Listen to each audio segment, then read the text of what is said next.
Welcome to FCNYC. My name is Ben Chan, and I do the Punch Out at HBO with Aris Pina. As you can see, Aris isn't here tonight because he's suffering from a stomach ailment, and I was really disgusted myself this weekend when I watched the Showtime card, the first fight with Tavoris Cloud and Gabriel Capillo, but we're going to get to that, and we're going to go into that right now actually in our inaugural segment of WTF. And this is going to be a segment where I devote time to talk about the things that are pissing me off about boxing and sometimes mixed martial arts.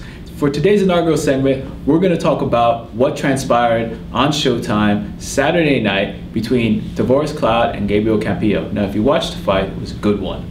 Tavoris Cloud came out like a bull, a strong bull, knocked Capillo down twice in the first round. Capillo's a guy not a lot of people have heard of, except if you're a hardcore boxing fan. He's a good fighter. He's lost some questionable decisions. His last two fights were actually a very controversial decision and a controversial draw, both that many people felt he should have won. Capillo's a guy, he's a southpaw, and he can fight. He's from Spain, and he came to win that night. After getting knocked down twice in the first round, Capillo stormed back into the fight and absolutely outboxed Cloud over the next 11 rounds.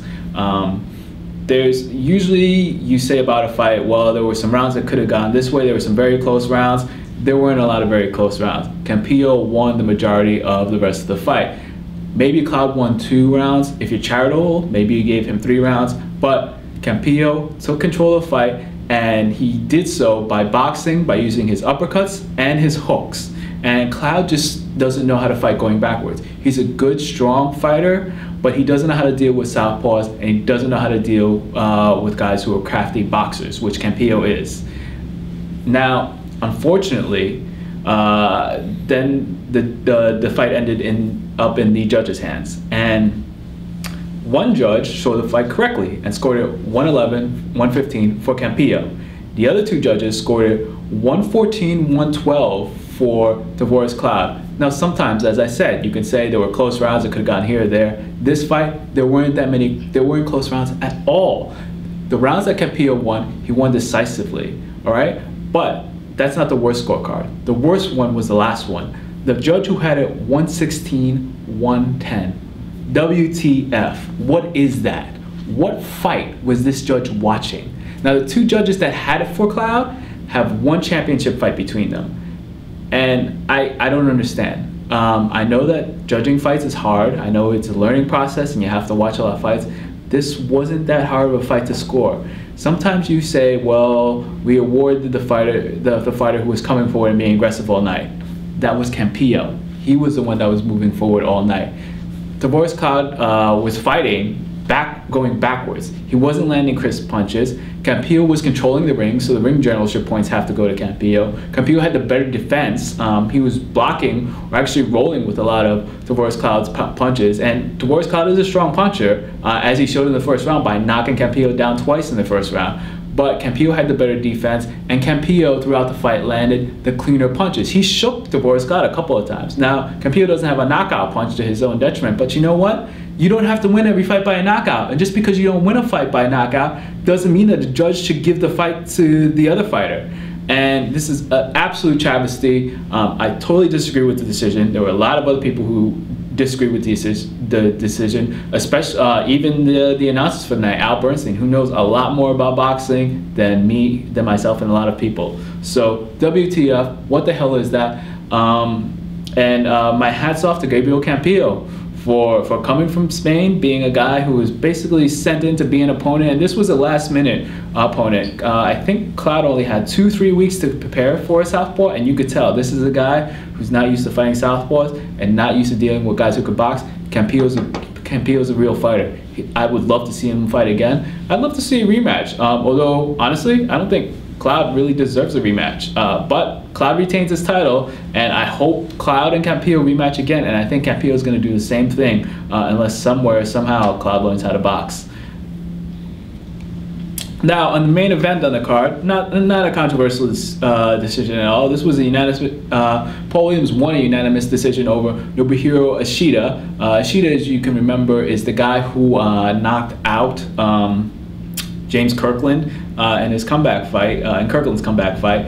And this was a fight. It was at 154. Paul Williams proved that he is one of the top 10 guys at 154, and this is at junior middleweight. This is not something that was a shock. A lot of people thought that Ishisda's flame would burn out, and he acquitted himself okay. He's not one of the top guys in the division, and Paul Williams is, and that's what it was.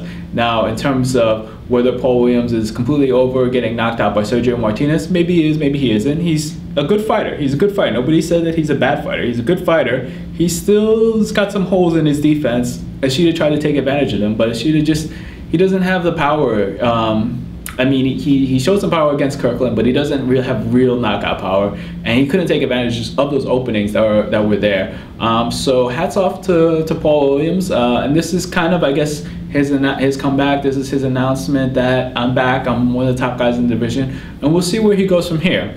Also in action this weekend, Vitaly Klitschko versus Derek Chisora. Now, this was a lopsided fight that went to Klitschko's. Vitaly just pretty much used his talent and his size and imposed them on Chisora. But I don't want to give the impression that Chisora just laid down. He fought his best. He tried to come forward, and he had some good rounds against Klitschko, and this was an honest effort.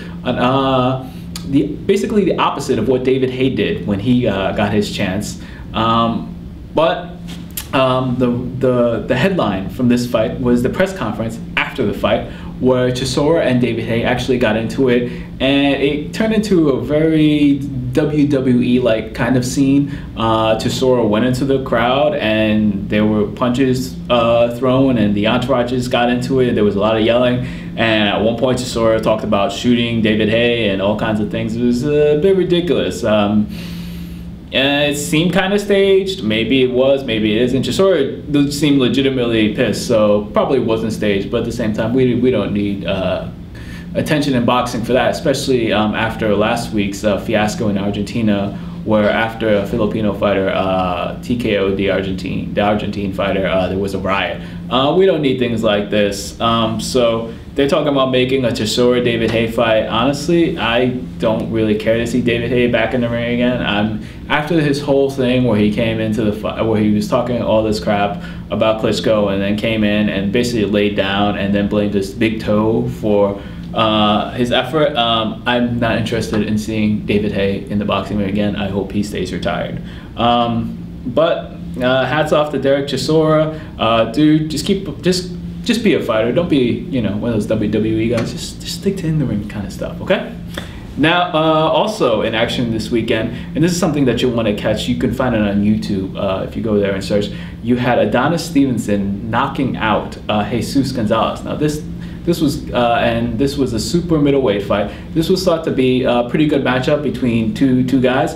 It ended up being pretty much one guy knocking the crap out of the other guy. This was a really good knockout that you want to catch. Again, it's Adonis Stevenson knocking out Jesus Gonzalez. Go on YouTube and find it and watch the knockout. It's beautiful. So what do we have to talk about next? This weekend on HBO, there's going to be a fight card. It's going to feature on the undercard Adrian Broner versus a guy named Elroy Perez. Now, they're both 22 years old, but you've probably heard of Adrian Broner and you haven't heard of Elroy Perez. The reason why you haven't heard of Elroy Perez is because he's not a blue chip prospect like Adrian Broner. Adrian Broner is a guy who's gotten a lot of hype, and rightfully so. He's a very talented fighter. He's very fast, and he's very strong. He seemed to have a lot of trouble with Ponce de Leon, but then he blitzed Jason Litzau. He's an impressive guy, so he's a guy that you want to keep an eye on. He's fighting Elroy Perez. Elroy Perez, he is a young fighter who has gotten most of his experience against journeymen, guys that can fight decent, but he's never fought a guy like Adrian Broner. It's thought that Broner will run over Perez, but again, this looks like an interesting fight. We'll see. We'll get to see Broner. I guess we'll get to see his father come out with a comb and brush his hair. So if you like that kind of stuff, to me, it seems a little bit forced. But anyway, Broner versus Perez. That's going to be the undercard. And in the main event, we have a really interesting fight. We have two guys moving up from junior welterweight to welterweight. We have Marcos Maidana versus Devin Alexander. Now, you might remember that Alexander lost last year to Tim Bradley when they fought in Detroit in front of almost nobody, and it wasn't that great of a fight. It ended with Devon Alexander having to pull out because of a cut and when they went to the scorecards, Bradley was ahead. Now, this was back when Devon Alexander was red hot. He was thought to be maybe 1A or 1B in the junior welterweight division, but that fight proved that Timothy Bradley is the man at 140. So here we have Devon Alexander moving up to 147. Timothy Bradley is going to move up to 147. Well, he did already. And this is the second time Bradley's going to fight at 147. He's going to fight Manny Pacquiao. But this weekend, we have Devon Alexander fighting at 147 versus Marcos Maidana. Marcos Maidana is a guy that, if you haven't heard about, you should. He's a guy that's fun to watch. He is a brawler. He likes to come forward, and he likes to throw punches. One of my favorite fights was watching him versus Victor Ortiz. And this, one of the most incredible things I've ever seen was Victor Ortiz. No, I'm sorry, not Victor Ortiz. Well, that was a good fight that ended up with Maidana getting off the mat several times and TKOing Victor Ortiz. But I'm talking about the what I'm remembering is the Marcos Maidana Amir Khan fight, where Khan landed a liver punch and Maidana got off and beat the count and actually came back and you know, had Khan in deep trouble for some rounds.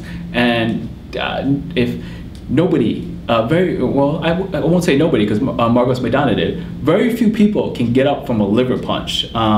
You saw Oscar De La Hoya crumble from a liver punch delivered by Bernard Hopkins. I think I've seen Miguel Cotto get up from a liver punch, but it doesn't happen often. The liver punch hurts really, really bad, and it just paralyzes you. You can't breathe. And so for a person to be able to get up after 10 seconds of taking a shot to the liver, the kind of shot that Maidana took, and to get up and to fight competitively, one of the most incredible things I've ever seen. I like Marcos Maidana. He's a good fighter. He can be a bit, how can I say this, Neanderthalish, a little bit like a caveman, but the guy definitely has skill, and I like the way he fights, and I think this should be a good fight. It's a good matchup of styles, I think. I don't think Devon Alexander is gonna be able to fight going backwards all that. I think there are gonna be times when he's forced to sit down and make a stand and throw some power punches, and we'll see how he does. So this is a fight that I'm looking forward to. It's going to be on HBO. Aris and I will be doing the Punch on Fourth, so tune in when you can. And then also, I wanted also to mention, I guess what I should talk about is that there's the two heavyweights are in action. We have Alexander Povetkin versus Marco Huck, and they're heavyweights, which means it's probably going to be boring. And the winner of this fight gets to take on Hassan Rahman. I'm just going to leave it at that, and let's just keep on going. So that's all we have to talk about today. Aris, feel better. Thank you for watching FCNYC. We'll see you soon.